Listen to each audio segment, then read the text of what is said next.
as a leader, you not only want to be competent, I kind of think that's a no-brainer. You want to know what you're doing. You want to know what you're talking about. You want to be able to project knowledge, information, expertise. But you also want to project confidence. And that's all about charisma. Yes, charisma can be learned. It's about posture. It's about eye contact.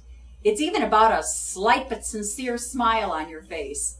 It has to do with what people see before they understand who you are underneath the packaging. I've got a story for you. When we first started here at Edgewood College, we used to have something called a faculty-student softball game. Now, between you and me and the hordes of people that are going to be watching these videos, I'm not a jock. I don't play softball. I don't like softball. I don't like to play sports. But nobody knows that unless I tell them.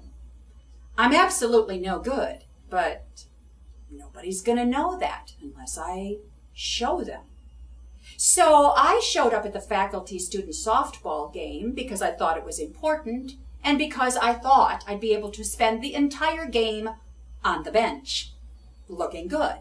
Because most people like to play.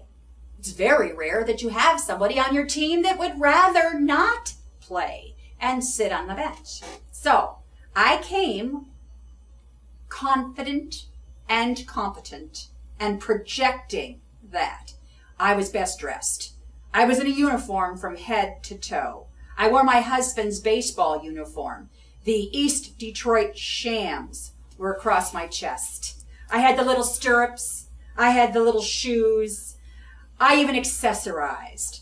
You know what they say, all people are created equal until they accessorize. So I had the whole look.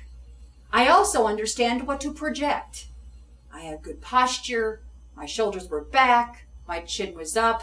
I looked like I was having a great time, and I was, because I just figured I never had to play. So I sat on the bench, and as fate would have it, good sense of humor, fate, Sister Alice slid into third base, I think it was, and broke her wrist. So Sister Alice was off the team, and Elaine was called in to bat. Oh no. Oh no. But what did I know? What was I going to test? I didn't know what I was doing, but nobody knew that. I was incompetent, but I wasn't going to tell anybody. What did I know? The uniform said something. The posture said something. The charisma said something. So I went up to bat. I took those bats, you know, and I took 2 or 3 and I waved them around a little bit. I know how to perform. I know how to behave. And I threw 2 of the bats down and I took the blue aluminum job. It went with the outfit very nicely. Thank you very much. I went up to home plate and I whacked at that plate like you're supposed to do. And I pulled the bat back. And I gave direct eye contact to the pitcher, who was one of my students. Nodded, smiled. I looked at the infield. I looked at the outfield. Every single one of them was standing out there, and I nodded at them. Whacked at that plate a couple more times, pulled the bat back with supremely good posture. Eyes forward, head cocked, smile on my face, shoulders back. I took a deep breath, and this is a true story. The infield backed up. Not a lot, but they took a step back.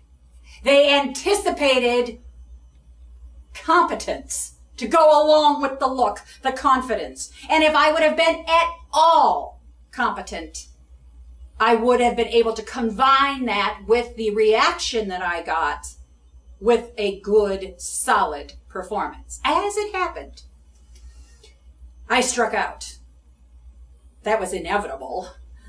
but I struck out with confidence. I didn't wimp at that ball. I took a swing at that ball. And I didn't do it once. I struck out 3 times, but with confidence. I didn't throw the bat down. I didn't make up excuses. I didn't say things like, oh, I was better yesterday, or you should see the trophies on my mantle. This is very uncharacteristic. I didn't BS anybody. But I didn't wimp off either. I didn't scuttle off apologizing for my poor performance. No, I just put the bat down and with the same posture, the same smile, the same deep breath, walked off with confidence. Who struck out more than any other player? Percentage-wise.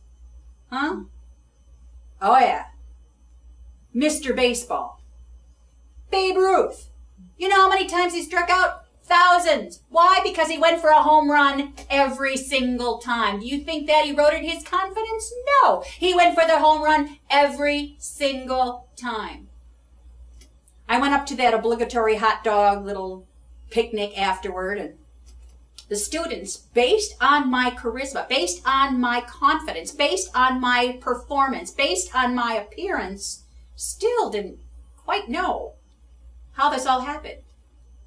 One of my students walked up to me and looked at me and said, "In a slump, aren't you?" A slump? There's no slump. I couldn't do it.